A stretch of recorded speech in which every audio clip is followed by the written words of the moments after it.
everybody. Hello, everybody. My name's Philip. It's nice to meet all of you. I'll just kind of explain my accent right at the start because it's all over the place. Basically, I come from Austria, America, and Slovenia. Yeah. 3 countries, 3 fathers. That's how that one works out. I also went to international school, so it's kind of why my accent's like this, all over the place. And then, for some reason, all those cultures kind of combined to make me look like a Republican senator's son. So, that's kind of the vibe of me.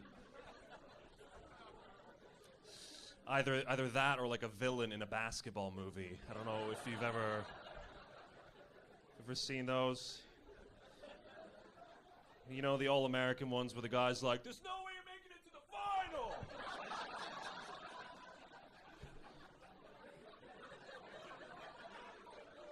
No way, bro, no way. That is me. That's who I am. But I live in the UK now, which is cool. I moved here about 8 years ago, originally for the pleasant weather and the good company. And then I stayed for the food. That's why I'm here. Nom, nom, nom, my tum, tum. Is that salt and pepper? Wow, that's incredible. How'd you get both of those in there? That's amazing. Thought I've had to reach for some vinegar, but no need at all. Ooh, colonize the whole world, and those are the 2 spices of choice. Brilliant stuff. Smashing out of the park, here we are. But yeah, I live in London, which is cool. It's a big city. I don't do well in a big city because I'm a curious little boy, and curious little boys, we don't do well in the big city because my favorite thing to do is I love looking at strangers' phones on the train. I don't know. Does anybody else gain so much joy from doing this? Oh, I love just sitting down next to somebody and just going.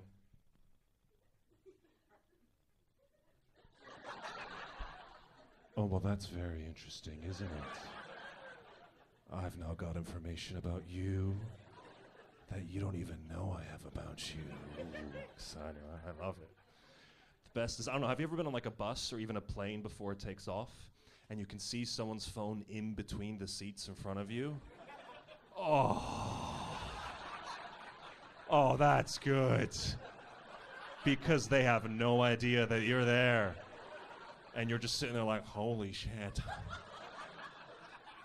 And honestly, even if you can't see, you can get real close and they won't notice you. You can get between the seats like,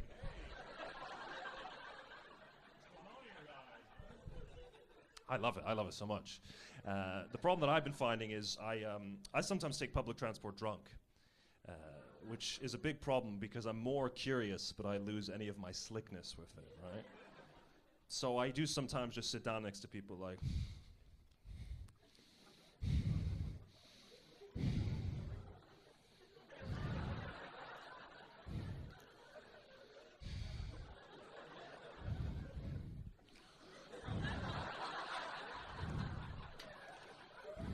I'm sorry. Wasn't finished reading. You know, I don't think he should talk to his girlfriend like that. And I love it, man. I love it.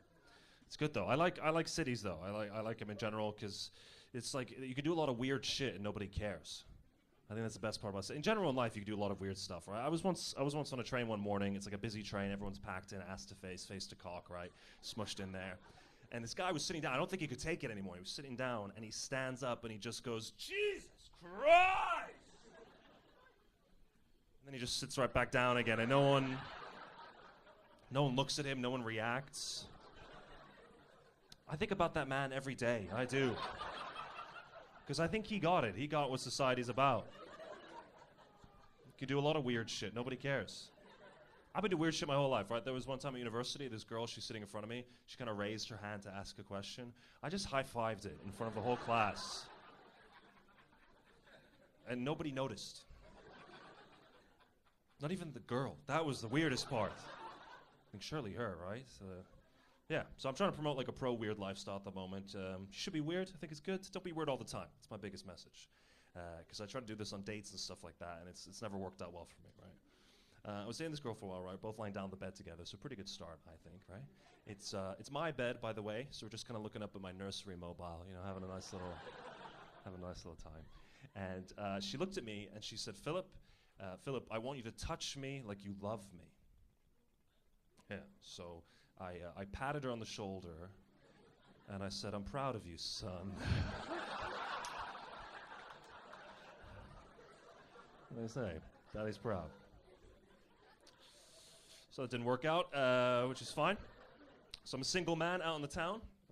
Yeah, that's how I like to phrase it as well, out in the town. I feel it sounds very musical that way, you know?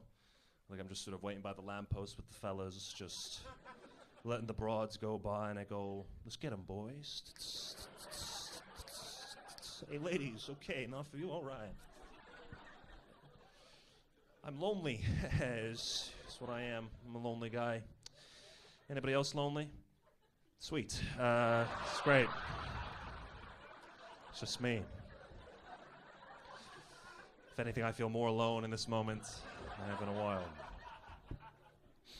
But yeah, I'm not like desperate for a relationship, but I think it'd be nice. When I say that, it sounds so desperate, doesn't it? It does. No. I do want a relationship. I just know relationships are cool, man. I think like they're just more fun. I think even sexually they're way more fun. I don't know if you guys feel the same. Yeah, fucking, it's great time. You get to go down on them and stuff like that. That's pretty sweet. Do we not do that here in London? Do we not go down on our women? Yeah, do we? Yeah, boys, come on.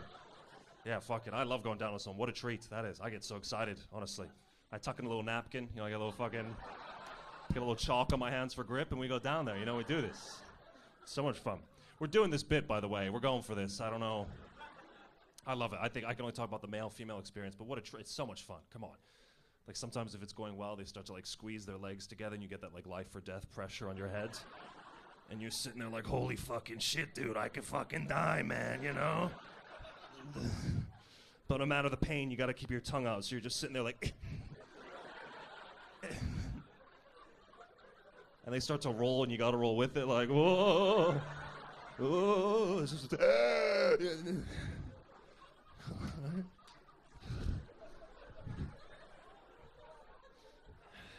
Have you ever seen those videos of women crushing watermelons with their thighs? Just fucking... That's my sexual fantasy this is. The gay guy has no idea what I'm talking about, but fucking...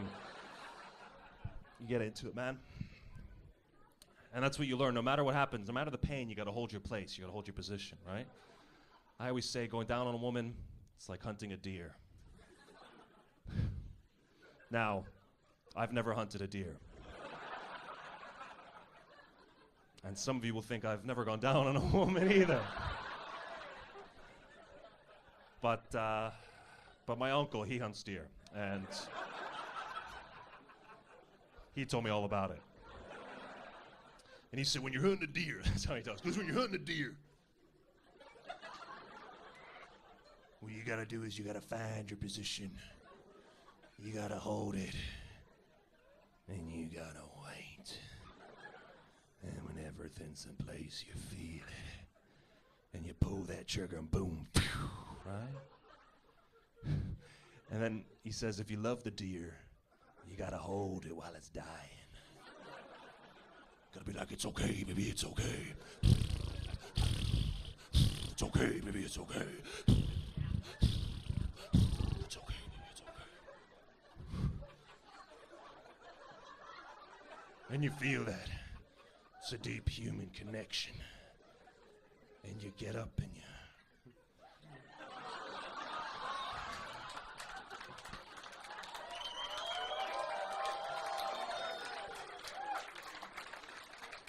Yeah.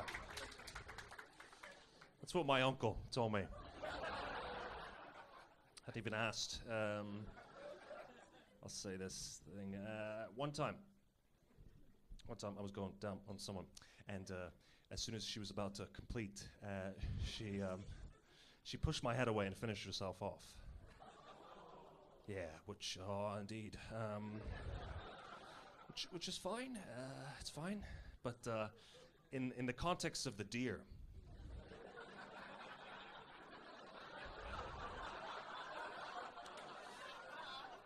that'd be like if you were hunting a deer, right?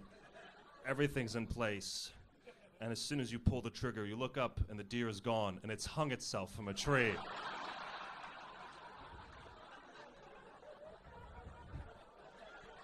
And I didn't even know the deer could do that. I didn't even know that was an option. but it doesn't feel like my kill. All right. That's been me. If you want to follow me online, it's @PhilComedy. If you don't want to, it's still @PhilComedy. Thank you so much.